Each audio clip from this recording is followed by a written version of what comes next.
Hi friends, అందరికీ నమస్కారం. Hi friends చెప్పు చోటు. అందరికీ నమస్కారం. ఈరోజు చెప్పా కదండి, ప్రతి ఒక్కరికి టీ అంటే చాలా ఇష్టము. అందులో భాగంగానే మనం ఆరోగ్యకరమైన టీ అనేది రోజు తయారు చేసుకొని తాగడం వలన మనకు ఎంతో ఆరోగ్యం అనేది ఉంటుంది. దానిలో భాగంగా రోజుకొక టీ తయారు చేస్తానని చెప్పా కదండి. అందులోనే ఈరోజు జింజర్ టీ అంటే అల్లం టీ ఎలా తయారు చేసుకోవాలో చూద్దాము. ఎందుకంటే ఇది వర్షాకాలం కదండి, ప్రతి ఒక్కరికి దగ్గు, జలుబు, తుమ్ములు ఇవన్నీ ఉంటున్నాయి కదండి. అటువంటప్పుడు మనం ఇంట్లోనే ఔషధం కలిగిన టీ అనేది తయారు చేసుకుందాము. దానిలో భాగంగానే ఇందులో అల్లం టీ అనేది ఎలా తయారు చేసుకోవాలో చెప్తాను. దీనికి కావాల్సిన పదార్థాలు: అల్లము, 1 గ్లాస్ వాటర్, హనీ, నిమ్మకాయ, యాలకులు, తులసాకులు అనేది ప్రతి ఒక్క రోగానికి ఔషధంలాగా పనిచేస్తుందండి. చూడండి, నేను అల్లం అనేది ఇలా దంచి పెట్టుకున్నాను. నేను ప్రతి ఒక్క టీలో భాగంగా యాలకులు అనేది కంపల్సరీగా వాడుతానండి. ఎందుకంటే యాలకుల్లో చాలా ఔషధ గుణాలు అనేవి ఉంటాయి. చూడండి, ఈ వాటర్ అనేది రాగి బిందులో వాటర్ మాత్రమే తీసుకుంటానండి. 8 గంటలకి ఒకసారి రాగి బిందులో వాటర్ అనేది మేము యూజ్ చేస్తాము. సరే అండి, ఇప్పుడు టీ ఎలా తయారు చేయాలో చూద్దాం. Let's go. వాటర్ అనేది ఈ విధంగా బాగా బాయిల్ అవ్వాలండి. అప్పుడే అల్లం అనేది, యాలక్కాయ అనేది బాగా ఉడికి ఆ వాటర్ అనేది కొంచెం కలర్ మారుతుంది, ప్లస్ టేస్ట్ అనేది చాలా బాగా మారుతుంది. కొంచెం మరిగించండి. ఈ టీ అనేది కలరు ఎలా మారిందో ఎల్లోగా, అంటే మీరు ఈ అల్లం అనేది బాగా ఈ వాటర్లోకి ఇంకిందండి.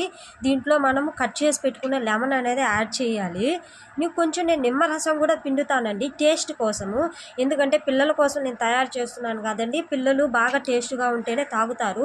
దీంట్లో తులసాకు చాలా వేడిగా ఉందండి టీ, దీంట్లో తులసాకు అనేది వేస్తున్నాను.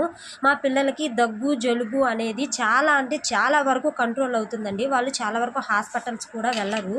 ఎందుకంటే నేను రోజు ఇలాంటి ఔషధకరమైన టీ అనేది ఇంట్లో తయారు చేసి మార్నింగే వాళ్ళకి లేవడంగానే ఇస్తాను. టేస్ట్ కోసం దీంట్లో కొంచెం హనీ అనేది యాడ్ చేస్తున్నానండి. పిల్లలు కదా అండి, వాళ్ళకి నచ్చినట్టు మనము మంచి ఔషధ పోషకాలు కలిగినట్టు ఆహారం అనేది ఇవ్వాలి. ప్లస్ వాళ్ళకి నచ్చినట్టు ఉండాలి. మనమైతే ఏదైనా తాగుతామండి ఆరోగ్యం కోసం, కానీ పిల్లలు అలా మాట వినరు కదండి. అందుకోసం మాత్రమే వాళ్ళకి ఇలా చేస్తున్నానండి నేను. చూడండి, నేను చేసే ప్రతి టీని మా చోటు అనేది రోజు టేస్ట్ చేస్తాడు. నా టీకి చోటునే అండి ఎలా ఉందో చెప్తాడు. చాలా వేడిగా ఉన్నాయండి.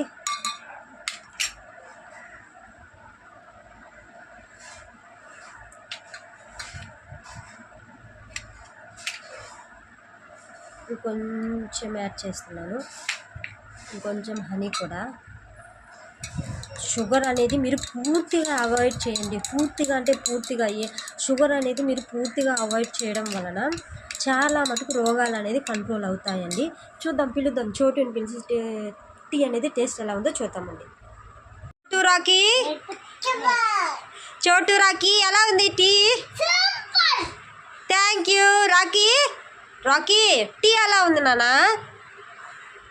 చూడండి, మా రాకీ ఎంత బాగా తాగుతున్నాడో. ఎలా ఉంది నాన్న టీ? ఎలా ఉంది నా? Thank you. టీ ఎలా ఉంది చోటు? థ్యాంక్ యూ అండి. మీ ఇంట్లో ఇలా ఔషధాలకరమైన టీ అనేది చేసుకొని తాగండి. బాయ్.